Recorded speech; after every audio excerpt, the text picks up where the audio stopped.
meninggalkan dosa. Jika dia melakukan amal oleh jasadnya, bukan oleh hatinya, oleh ruhnya, maka itu menjadi hijab. Karena yang besar adalah dirinya, yang merasa ada adalah dia, dan itu hijab. Di mata ahli hakikat, orang maksiat yang taubat lebih baik daripada yang taat dengan dia yang melakukan dengan Allah. Itu sebab ini yang menjadi hijab, yang membuat agama itu berat, dan yang membuat agama itu hanya menjadi perselisihan, yang membuat agama itu menjadi beban, menjadi susah, seperti yang dikatakan oleh Nabi tadi.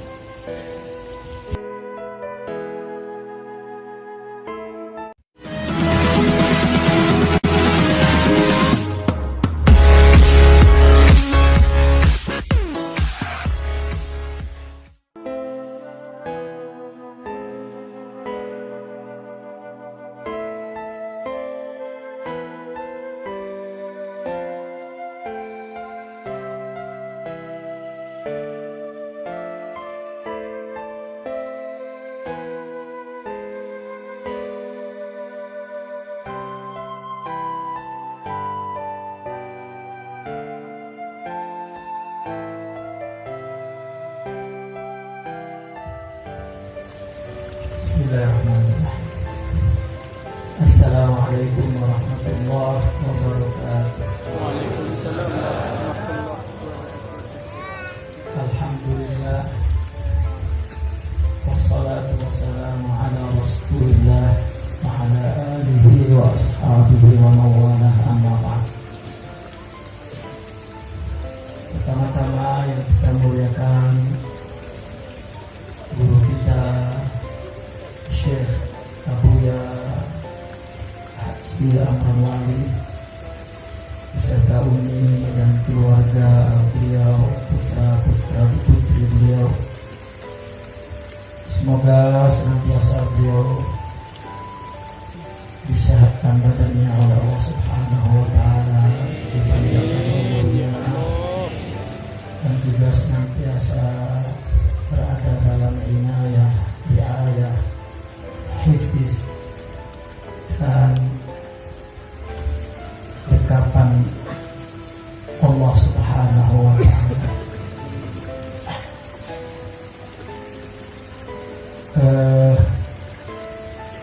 Bapak kecil, Bapak Lurah, Bapak Haji Komaruzaman sebagai tuan rumah, dan Waifil Al-Karim Akhuna Ustadzina Dr. Syekh Walid Hamdi, para alim ulama, para masyayikh, para asatiz, tanpa mengurangi hormat al-fakir, tidak menyebut satu persatu, wali-wali Nanggro, FPTP, bapak-bapak dan ibu-ibu. Insyaallah kita semua di sini diampunkan oleh Allah dosa kita semua, diberikan pahala yang berlipat-lipat, dan diangkat derajat kita semua oleh Allah Subhanahu wa taala. Amin ya rabbal alamin. Bapak-bapak, ibu-ibu, memang saya datang ke sini dengan otak yang kosong, ya.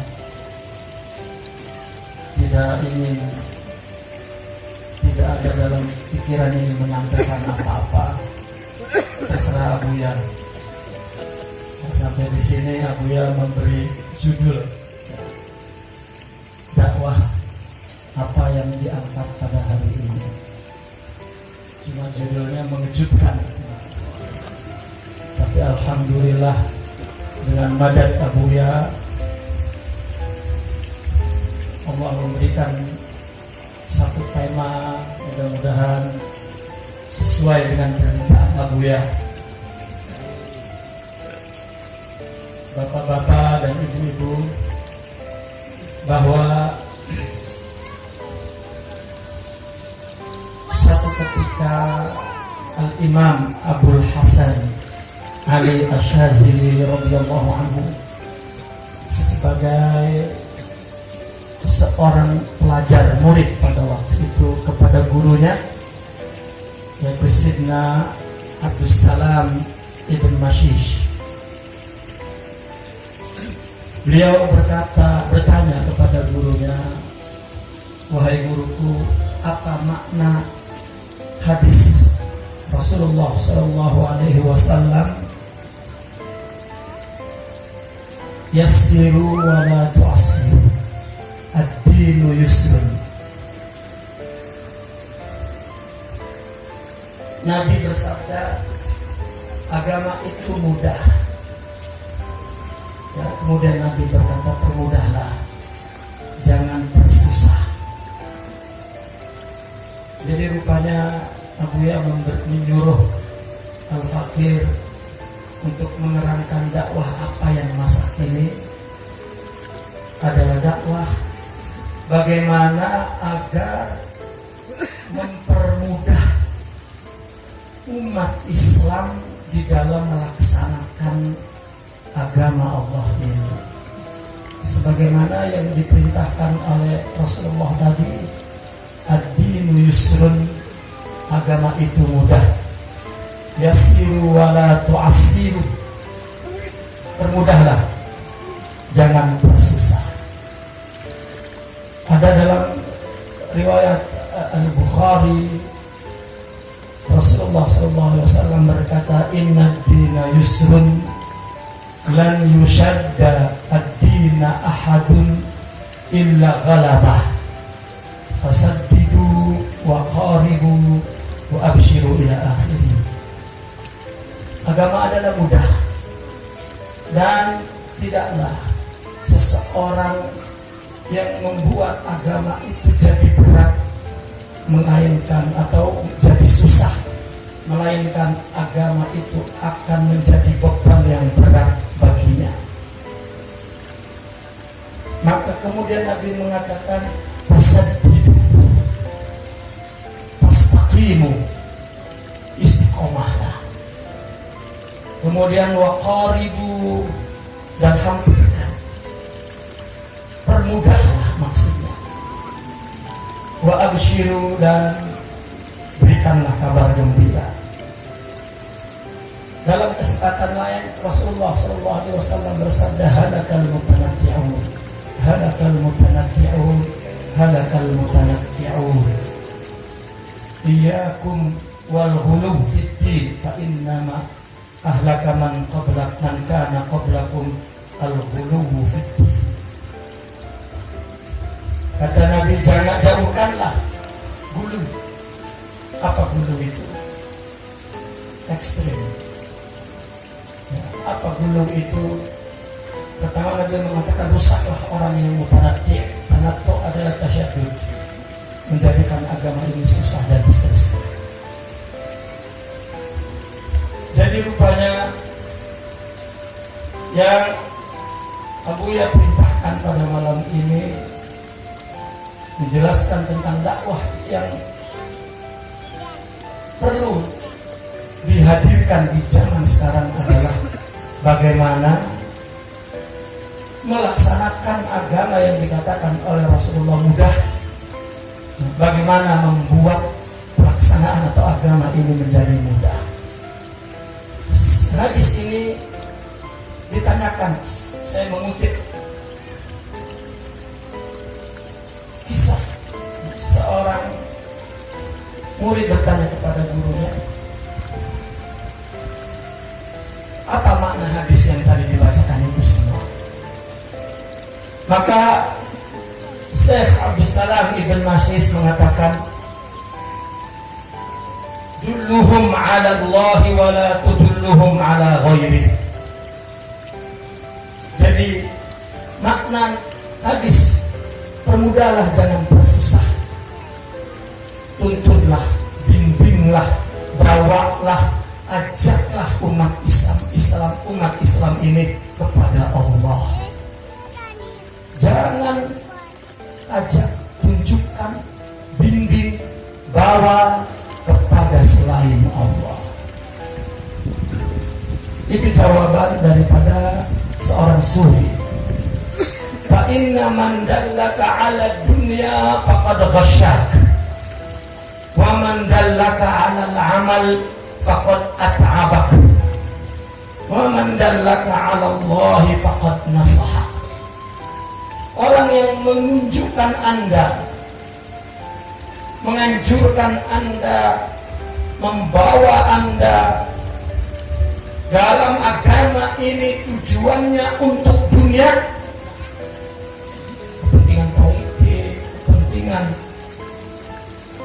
golongan, kepentingan mazhab, kepentingan, maka berarti dia telah menipumu. Dan barang siapa yang menunjukkanmu kepada amal agama hanya dibaca dan dipraktekkan pada amal zahir saja, ini akan meletihkanmu. Tetapi tunjukkanlah, barang siapa yang menunjukkanmu kepada Allah, sebagaimana makalah tadi, mendapatkan Allah. Ada satu makalah dalam tasawuf, man wajadallaha fama faqid wa man faqidahu fama wajad. Barang siapa yang menunjukkan kepada Allah, faqad nasahak. Apa makna nasahak? Secara praktis adalah faqad arahak, merehatkanmu, meringankanmu, menyenangkanmu. Ai an-nusuh. Nusuh adalah mencari yang terbaik, seperti mencari mutiara di tengah padang, di campuran pasir. Maka bagaimana untuk menunjukkan kepada Allah dakwah yang terbaik di zaman sekarang? Kenapa dibilang di zaman sekarang? Di zaman yang agama hanya sebagai kegiatan seremonial, dan agama hanyalah simbol-simbol, ornamen-ornamen, atau agama hanya sebagai bahan diskusi, debat, dan perselisihan. Ini akibat daripada mereka melaksanakannya tidak menunjukkan kepada Allah, sehingga mereka tidak mendapatkan Allah yang hakiki seperti yang terdapat di makalah tadi. Maka agama menjadi berat, menjadi susah.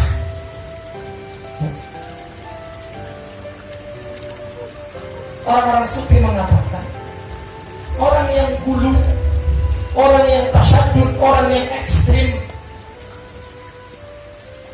adalah orang yang melaksanakan agama tidak ada hakikat rohaninya. Kita mungkin membayangkan orang ekstrim ada di kelompok tertentu, di golongan tertentu. Sebetulnya pada hakikatnya tidak. Siapapun, golongan manapun, atau orang yang merasa mengaku paling ahli sunnah, paling asy'ari, jika agama hanya di dalam pikiran dan di dalam zahir saja, maka agama itu akan berat karena tidak membangun jiwa, tidak membangun rohani. Maka dia punya pengetahuan yang banyak, punya amal yang banyak, dan itu akan semakin membesarkan dirinya, dan agama menjadi berat dilaksanakan olehnya. Nah, maka oleh karena itu agama yang menjadi mudah diamalkan dan dilakukan apabila di dalam jiwa kita ada Allah, maka yang melaksanakan adalah hidayah Allah, dengan Allah. Maka apabila amal yang tadinya dipikul oleh zahir, oleh jawareh, kemudian telah berpindah hakikatnya kepada kepada kalbu, kepada ruh, maka jasad itu menjadi ringan, menjadi rehat, menjadi mudah, menjadi tenang, dan maka agama akan dilaksanakan dengan mudah, tidak berat, dan maka agama akan membangun jiwa orang yang melaksanakannya dan menjadi masyarakat yang saling berkasih sayang dan seterusnya. Jadi ketika makna hadis Rasulullah yassiru wa la tu'assiru, permudahlah. Apa maksudnya permudah?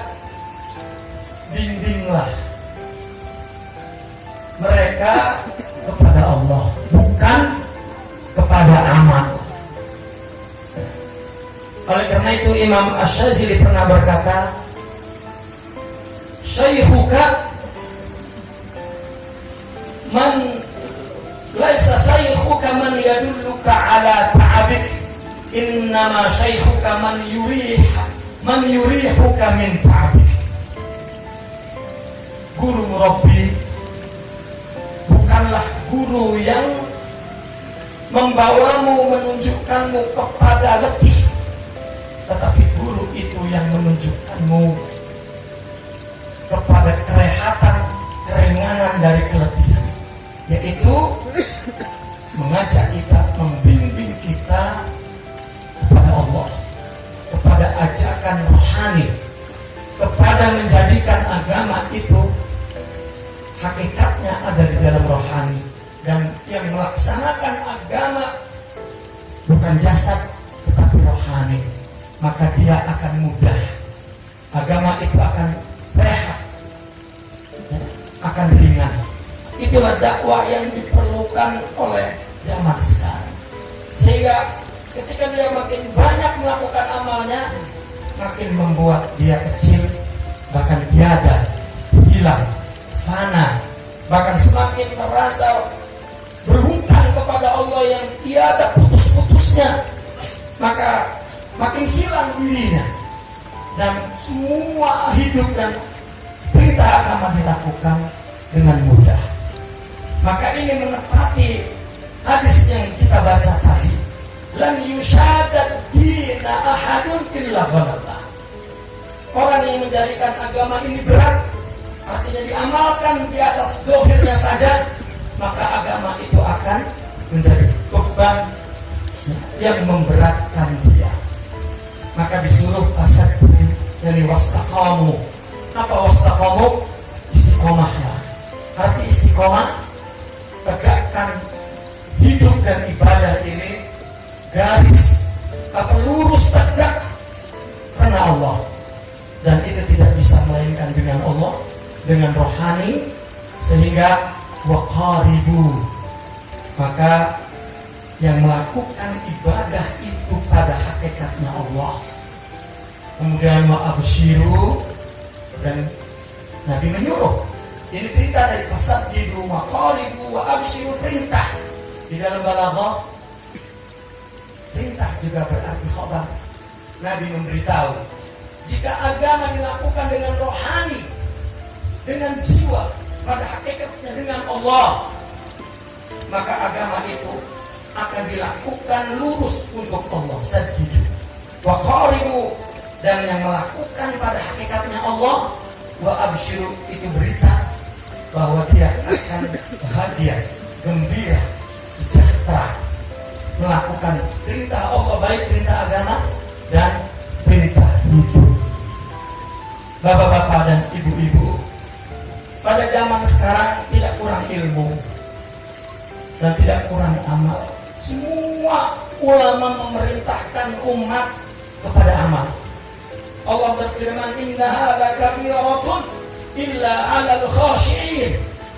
Ini bicara tentang salat. Salat itu akan menjadi berat karena dipikulkan ke zahir, kecuali orang yang khusyuk. Khusyuk itu adalah khushu'a qalbu, tunduk hati. Jika penuh dengan hakikat agama atau tauhid, hakikat maka hati itu akan tumbuh, karena di dalamnya terdapat sifat jamal Allah. Hakikatnya yang melaksanakan agama itu Allah. Itu sebab mereka mengatakan al-abid huwal ma'bud. Yang beribadah itulah yang disembah. Dia ibadah dengan rohaninya, dengan sifat yang Allah berikan ke dalam dirinya. Itulah yang menjadi hakikat agama.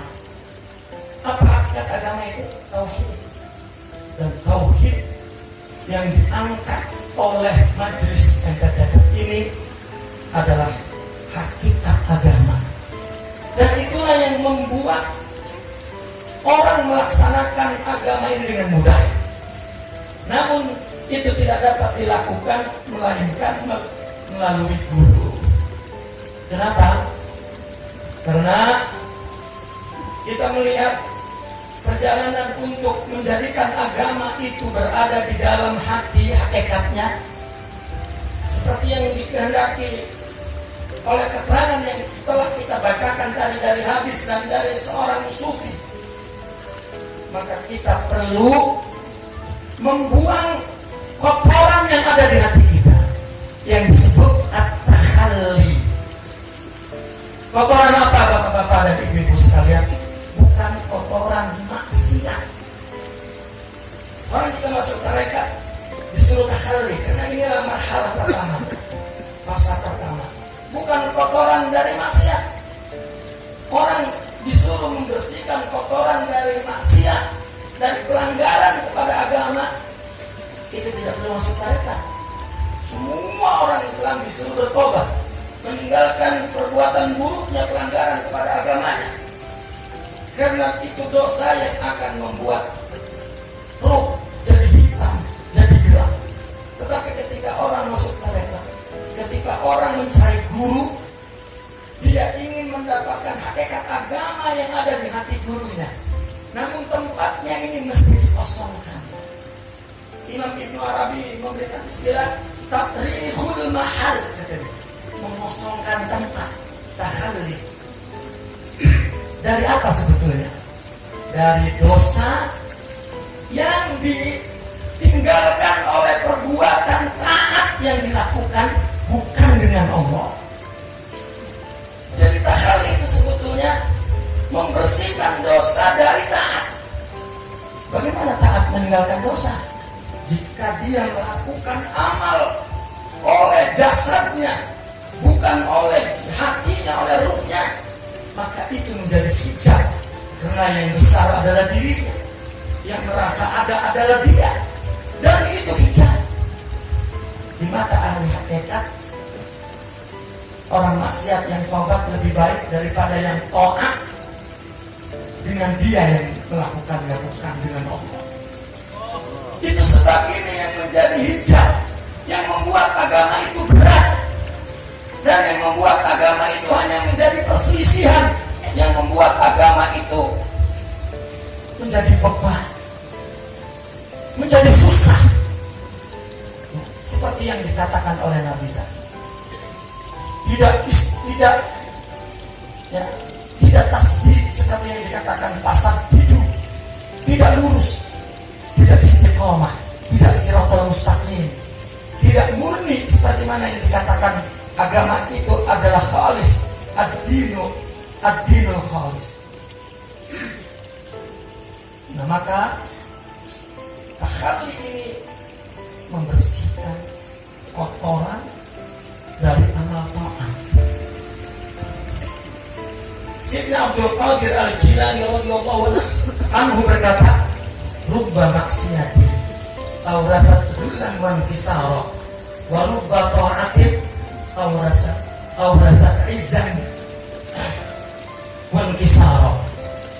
Berapa banyak orang yang maksiat tetapi membentuk jiwanya hina-hina dan